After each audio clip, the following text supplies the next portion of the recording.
The opinions expressed in the following programs are those of the participants and do not necessarily reflect those of Rogers nor Rogers TV.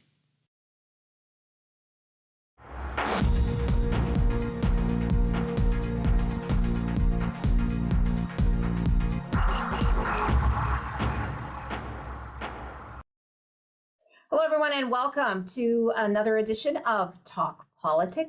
I'm Debra Hutchison. Our guest this week is Oshawa Mayor Dan Carter. So good to see you again. Well, it's been Sorry? Happy spring. Happy spring. Listen, we are recording this on May 31st, and it is hot. It is darn hot. It is summer hot, and I'm loving it. So am I. I'm just glad it's here. It's been a long time waiting. So it's great to see you, Deb. Good to see you too. We got so much to talk about. Let's get to it. My first question is, what the heck is going on with the Oshawa Generals? So let's have you clarify, what is it they're asking for? Because it's been a very divisive, a very passionate issue, on both sides, with Rocco Tullio basically saying he's going to take the team to Pickering if he doesn't get what he wants. So, again, it's great to be able to be with you, Deb. And yes, the Oshawa Generals, we've been back and forth with them for about 4 years now in regards to trying to address some of their concerns that they had in regards to their operating budget, how they operate the organization, how junior hockey has changed dramatically.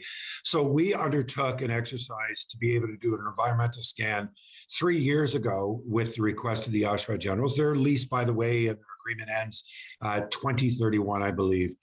And so we took the opportunity, like we would do with all of our partners, to be able to evaluate an environmental scan and just really see what concerns they had and what concerns needed to be addressed. And we felt that exercise was very, very productive. As a matter of fact, we put an offer forward to Mr. Tullio on the Oshawa Generals that was quite significant in regards to trying to help them financially in regards to their position. And Mr. Tullio came back and rejected that particular offer. And my council made a decision at that time that we would not undertake another discussion with Mr. Tullio until the new council was sworn in. So that deal sat off the side. We re-entered the conversation under the request from the Oshawa Generals. Again, earlier or late last year and then early into this year, took the 24 different items that Mr. Tullio had requested, took an analysis of what we could do, what it would look like, what are the kind of things that we're able to do in regards to, infrastructure changes that would happen, cost analysis in regards to it. And we put it in front of council. That report, by the way, was 415 pages long. Our engineering, our facilities people, our finance people, every member of our staff were involved in regards to overlooking Mr. Tullio's request. And there was things within that request that we were comfortable being able to move forward with. And there was other pieces that were just unrealistic. We just didn't have the financial capacity to be able to accomplish some of the requests that he had asked for. And we, council made a decision in regards to what we could do and what we couldn't do. And Mr. Tullio found that unacceptable. And, he's made overtures that he will live out the rest of his lease till 2031. At that time, he has indicated that he wants to move the team to another community. What I can tell you is, all of our partnerships at the City of Oshawa, we take very seriously. I'm not willing to sit back and just let this be what it is. And I believe that we have a responsibility to continue to try and find a pathway forward. The Oshawa Generals belong in Oshawa. They don't belong in any other community. We have a 90-plus year history. We've got a world-class facility. They've got probably the best players supporting facility in any of the facilities across the OHL, including a world-class dressing room. Your team knows this. The video video room. They've got a kitchen, a players' lounge, gymnasium, offices. So we really understand that their business model is changing, but we also understand that what we can do and what we can't do is a responsibility of government, and we take it seriously. So, excuse me, I'm convinced that the Oshawa Generals will continue to have conversations with us. We're going to continue to look at what solutions and what way we can create a future together. And I look forward to those conversations in the upcoming years. But at this particular time, Mr. Tullio is disappointed in regards to what we're able to do and not able to do. And Mr. Tullio owns the team, operates the team, and it'll be up to Mr. Tullio about what decisions he makes on behalf of the Oshawa Generals. And one of the stumbling blocks has to do with the Oshawa Sports Hall of Fame, does it not? And does he not want that space for the store? Yeah, he wants part of that space, and our engineering and facilities team came together and put a proposal together about how both could coexist and how it could work in regards to the functionality of the building. We looked at allocation of space in regards to additional office spaces and different things like that. We've made offers in regards to making that space available. And again, the Oshawa Generals made a decision that those suggestions that we had made and the ideas that we came up for to be able to address their concerns were not adequate enough. And therefore, they made that decision to say that they'll live out their lease till 2031. And at that time, they'll undertake another exercise. So, we've had conversations with Mr. Branch at the OHL. I think Mr. Branch's opinion is that the OHL has a very rich history. Oshawa is really one of the star franchises, along with, I hate to say this, the Peterborough Petes too, and some of the other historical teams. And they understand the importance of the Oshawa Generals being in Oshawa. And I think the OHL owners understand that also. So I'm optimistic. I'm always optimistic. And I believe that there's a solution awaiting us. I think what has to happen is right now is we all have to take a step away from the home plate and reconvene at another time and try and work out our differences.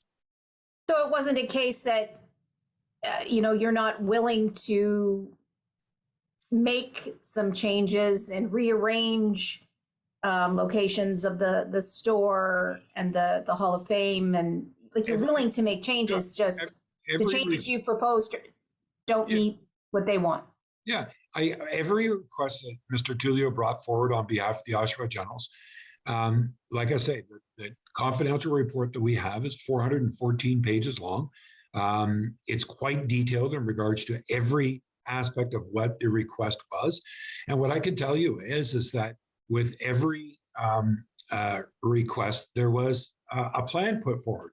And that plan was, something that we believed was part of the solution. And then it was, again, it's a decision by the Oshawa Generals if that's acceptable or not. It's also up to council. Council has to look at it is what is it going to cost to be able to do certain things? What's the return on it? And how is it that the return on the investment is going to offset what ratepayers would expect us to do, which is being fiscally responsible with their tax dollars, which are very limited, by the way, and to make sure that we are fiscally responsible and make sure that we do the right things. Listen, our partnerships with all our partners are very important. And it's always got to be based upon clearly understanding their desire and their needs. And our job is to make sure that we stay open and willing to have those conversations and look for solutions. I feel confident that our staff did. I'm confident our council also did. And I feel that that we are at the waiting stage, and we'll wait for the Oshawa Generals to return for more conversations in the years to come. Okay. I want to move on now to Oshawa will likely be getting funds from the region to help pay for the dedicated downtown security teams. If you could bring us up to date on that. So 3 years ago, because we don't have outreach workers out in the streets that are healthcare outreach workers, we created a couple different plans. One is myself and Councillor Chapman advocated in 2018 about the PCOP team, which is the primary care outreach program with one paramedic and one social worker that works out in the streets. We've now been able to advocate to get another program called the MHOP program. But what we had to do 3 years ago, based upon our business community and also the amount of homeless individuals in our community, was we had to find a way of being able to kind of meet the needs of those individuals on our streets. And the problem being is a lot of our agencies are only open till 5 o'clock at night. From 7 o'clock at night till 7 in the morning, that's where a lot of individuals are seeking services and seeking assistance. So without outreach workers, by the way, the region is responsible for health, social service, housing, and policing. The city had to look at how are we going to not only support our residents in downtown and the surrounding areas, how are we going to support businesses in the downtown area, but more importantly is what can we do with the resources that we have to be able to act as outreach workers and navigators for the system so that those that are the most vulnerable in our community can actually be able to be connected to the services. And there was only one service that was available, which was our bylaw team and our security teams. And so council made a decision and staff made a decision in regards to hiring specialized security personnel that are level 4 security guards. So they have medical training, de-escalating training, they have emergency training in regards to naloxone training, CPR, all of these kind of things. They have specialized training. And the direction from my office has been a 5-step process. So at 7 o'clock at night till 7 in the morning, we have security and bylaw teams that are out there trying to connect with those that are unsheltered and those that are struggling with either mental health or addiction. And there's a 5-step process is to connect with the individuals, communicate with them to find out exactly what their challenges are. Is it shelter? Is it housing? Is it transportation? Is it food? Is it medical care? Is it hospital care? Whatever. The third component is to navigate the system, be able to direct them in the right direction at 2 o'clock in the morning or 11 o'clock at night or 4 o'clock in the morning, and direct them to where they can get those services and ask for them to participate or ask for compliance. The last part is enforcement. And that just comes down to respecting property, respecting public spaces. But their biggest job is not hands-on, it's hands-off. And it's to be able to navigate these individuals into the right services because we don't have outreach workers that are hired by the region or our agencies working through the night. So I've been advocating to the region that we have put out over $3 million in regards to this specialized program. It's not our core responsibilities, but we understand from business and residents that this was a massive need that was needed in the downtown core. So we made those investments and we got council support in regards to it, even though council wants outreach workers. So what I was able to accomplish along with my colleagues at the region was one is we were able to recoup $500,000 out of the $3 million that we have invested in this specialized service for our most vulnerable in the community. But I was also successful at getting the region to commit to hiring 10 outreach workers and 2 supervisors that specialize in this type of outreach work. Now, our security teams and bylaw teams will still have to work with those outreach workers in the community through those hours, but that's what was accomplished. And I really appreciate out of all of my colleagues, 28 of my colleagues, there was only 2 colleagues that voted against supporting us. And that really showed that everybody understood the impact that this national health crisis that I just finished matter of fact, I was just on another seminar and I was at a meeting with the all the boards of trades this morning with Chair Henry and Mayor Ash, talking about this national health crisis. And I'm really pleased that my colleagues, the region has made this commitment. They're making this strategic investment. I'm hoping that along with our PCOP team, our MHOP program, our agencies, our outreach workers, our security and bylaw teams, we're going to be able to be part of the solution. But Deb, this is a national issue. This is impacting every community across Canada, and their downtowns and downtown businesses are being affected and impacted. We need the provincial and federal government at the table to be able to help address the complexities. What I'm really pleased about is we're having a conversation about Schedule I hospital for Ontario Shores, which is the empath program that takes people that have addiction and mental health and the most vulnerable to that hospital to get the proper care within 60 minutes instead of 8 hours. It also looks at the components in regards to our outreach workers. And then the last component is really making sure we have that supported housing component where we can put people in safe environments with wraparound services 24 hours a day so we can make sure that people are able to transition from addiction and severe mental health to supportive network so that they can get into independence. This is going to be labor intense. It's going to be expensive, and it needs all levels of government to be able to participate. I'm sorry to go on so long, Deb. That's okay. I'm going to stop you there because we need to go for a break. Our conversation with Oshawa Mayor Dan Carter. More on that after this.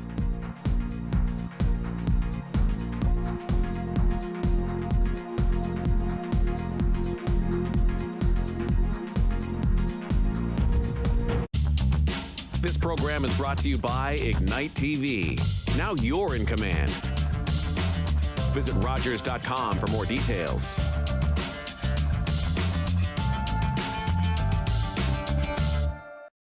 After a night out with your friends, there's always options for getting home safely.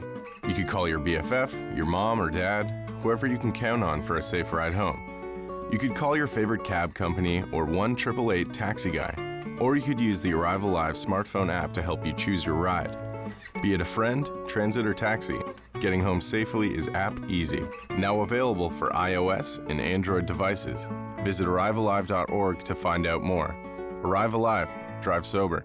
Looking for the best way to get the Major League Baseball games you want to watch? Rogers Super Sports Pack has you covered. With MLB Extra Innings, you'll have a premium ticket to out-of-market regular season games with all games available in HD. Don't miss the action from the games you want from both the American and National Leagues. MLB Extra Innings, part of the Super Sports Pack. For only $35.95 a month, Rogers customers get all this for one all-inclusive price. Order using your remote starting on channel 431 or visit Rogers.com today.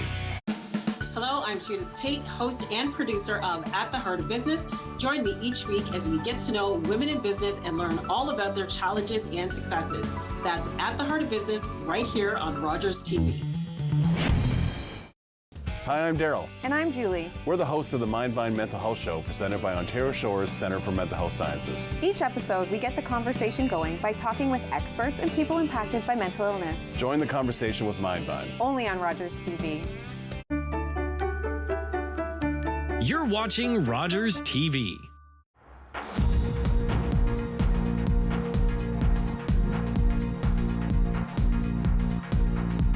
And welcome back to Talk Politics. Our guest this week is Oshawa Mayor Dan Carter. Lots happening on the Go Transit and infrastructure front. Let's start with Go. Go Transit offer electric buses, and Oshawa gets some.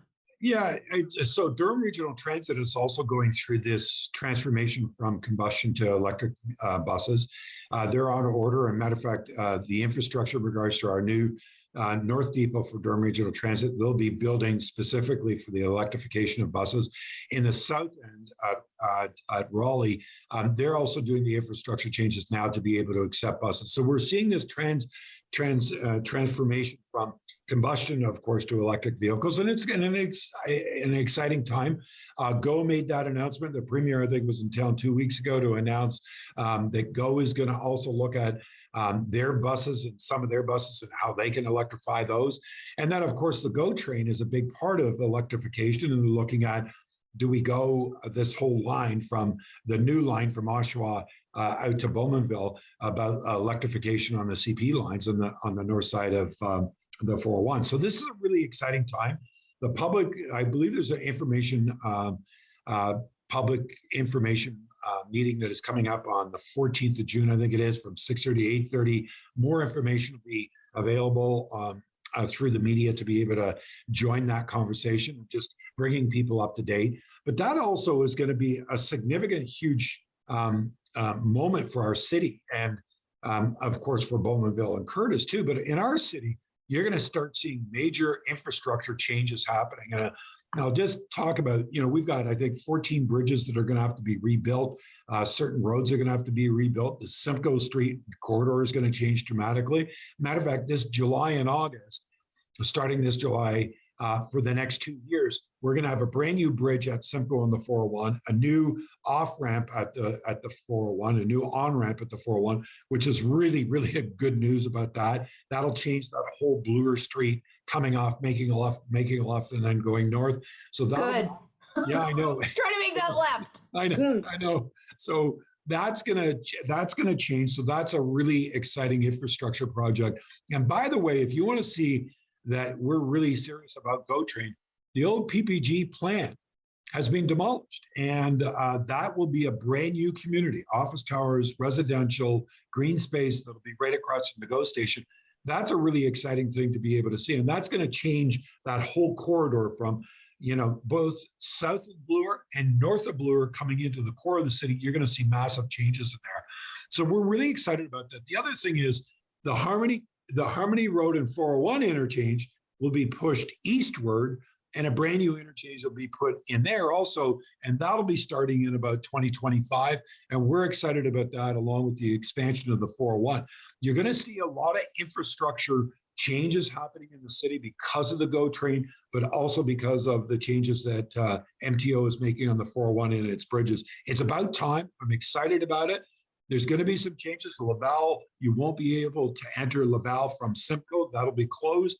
But you're going to see some really exciting things that'll be happening when it comes to transportation. And you're seeing the change of the mode of transportation change in our city dramatically, like cities all across North America. And public transit is going to play a really important role in regards to getting people from point A to point B. So it's a wonderful time for the city of Oshawa. Now, the construction phase won't be fun for motorists, though, No, but the end result will be. Yeah, I mean, even right now, King Street from McMillan right to center right now is under construction. Simcoe Street will be under construction for water and sewer. That's going to be kind of a nightmare for a while. The reality being is in Canada, our construction season is so small because of the weather conditions. And it always frustrates everybody. In the spring, the summer, and the fall, people get so frustrated. If you go by King Street right now from McMillan all the way over to center, of course, we've getting the streetscape project is continuing, and it's down to one lane. So people are getting a little frustrated there, but that's the construction season in Canada. Imagine what they've been facing on Eglinton in Toronto. Oh my goodness. No. It's been going on years and years and years. No. So this one will be going on for years, but it won't be like Eglinton for years and years and years. It'll just be years. That's all. Okay, good enough. Let's talk about, so we're taping this May 31st, June 1st, the opening of Ed Broadbent Waterfront Park, and the man himself. Yeah. Gotta love him. He's gonna be there. You know what? An extraordinary individual, an extraordinary park. I don't know if you've had a chance to get down to the Ed Broadbent Park, the Human Rights Garden, all the work that has been gone on there. This is a unique individual that has done so much for our city nationwide and around the world, but also it really reflects who our city is. It talks about our Indigenous history, what the importance of our waterfront and the importance of the history there. Mr. Broadbent, about his commitment in regards to human rights around the world and his work as a leader in our community, and his humble beginnings in Oshawa and his family and how they contributed to our community. I'm just really, really proud that Mr. Broadbent has given us the opportunity to make this strategic investment for the public that'll be a place of not only great reflection and conversations and entertainment, but I think it'll be a great reflection in regards to a man's legacy, that what he was trying to do is create a conversation around the world about being a good human being, being respectful, understanding what love is, understand that we all have our differences, but we can have these differences in a respectful way. And I think Mr. Broadbent really demonstrates some of the best that not only our city is all about, but the best that our country is all about. So I'm really proud of that. Mr. Broadbent is such a gentleman, and I am so proud that we're going to have this opportunity. Let's also talk about, of course, the Peony Festival. You gotta love it. Beauty returns. One of the most visited events in all of Ontario. Matter of fact, one of the top events in Canada. We have people from all over North America that come to the Peony Festival. As you know, our Peony Gardens, our botanical garden, is one of the most beautiful treasures that we have in our city, and I'm excited about it. That energy, it really starts to say, it is a season of tourism. It is a season to celebrate. And you start looking at not only the Peony Festival, and you have, you've got Parkwood, and you've got the Ed Broadbent Park, and you've got the Canadian Automotive Museum, and you've got the Tank Museum, and you've got a lot of great things that people are coming to the city of Oshawa to celebrate. isn't it wonderful that we are world leaders in something that is so important to people right now, which is the environment and the beauty of the natural environment. And the Peony Festival has a way of showcasing true beauty. I'm not a photographer. I'm not a flower person. Matter of fact, I kill every plant I have because I either overwater it or underwater it. But I really admire those that are dedicated to this beautiful hobby and this beautiful profession of the peonies. And I'm really excited this year. I think we're going to see record number of crowds. And I think that they're going to enjoy, and I'm hoping that all of us will act as ambassadors for our great city. The great city of Oshawa has so much to offer, and we're really moving in a real positive direction. We have our challenges, but I'm really proud of our residents, our citizens, our businesses. And I just want us to welcome our visitors in the best way we possibly can. Oshawa residents are amazing. So you know what? I just look forward to this moment. Now we only have about a minute and a half left. I do want to ask you though, the coyote sightings. You say they're down. They're down right now. Surprisingly. I'm not saying take your foot off the gas pedal because, as you know, coyotes are very territorial. They hunt in a certain area, but they go where the food is. But once they settle into the area, they usually are. We're still making sure we have active patrols. We make sure that signing is up. We're continuing with public education. We're asking people not to feed them. We're taking the steps that are necessary. And what's happened, Deb, to be absolutely honest, not only our city, but cities all across Ontario have expanded into their territory. And what's happening is they're coming into our territory now to be able to continue to survive. But our sightings are down, but that doesn't mean that we're not staying vigilant. And I'm asking everybody, please continue to be vigilant. Just remember what your surroundings are. And we're going to continue to have these active patrols to make sure that everybody is safe. Watch for the signs and just be alert. And like I say, it's a really interesting time right now in our city when you look at our green spaces, because there's so much wonderful network with our creeks and our waterbeds, and that's where a lot of our wildlife travel up and down. So good news. And how can people quickly report a coyote sighting? 905-436-3311, service Oshawa. Just let us know, give us the information. What we can do is make sure our people are aware of it. We work with Coyote Canada, and we try and make sure that we work with our school boards at the same time to make sure that if sightings are around public schools, that we're aware of it so that we can take the appropriate steps, not only in education, but also look at deterrence such as fencing and different things like that to be able to keep the coyotes away from our young ones. So 905-436-3311. Okay, Dan Carter, it's been a pleasure. Thank you so much. Thanks, Deb. Good to see all the best to everybody at Rogers. Good to see you too. And thanks to you, our viewers. Until next time, I'm Debra Hutchison.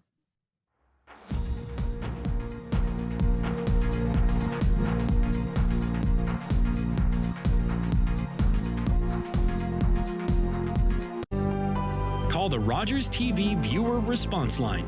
Email us or connect with us on social media.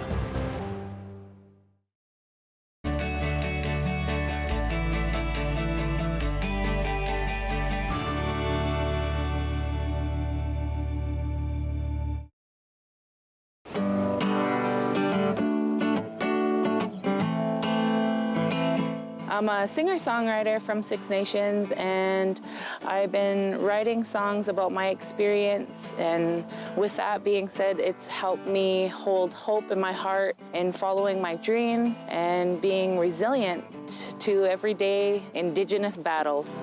Competition between spirit, earth, and wind, let me tell you now. This song in particular, The Shiner, is a special song that I wrote for my grandfather. He was a snow snake maker, and that is a Haudenosaunee winter sport. It's my job to educate and to share, and the music allows me to do that. He'll be shining snow snakes and mud cats to the end of his days. Think it's okay to drive high? Think again. Drug-impaired driving is as illegal as drunk driving, and in Ontario, the penalties are the same. If police suspect you're driving under the influence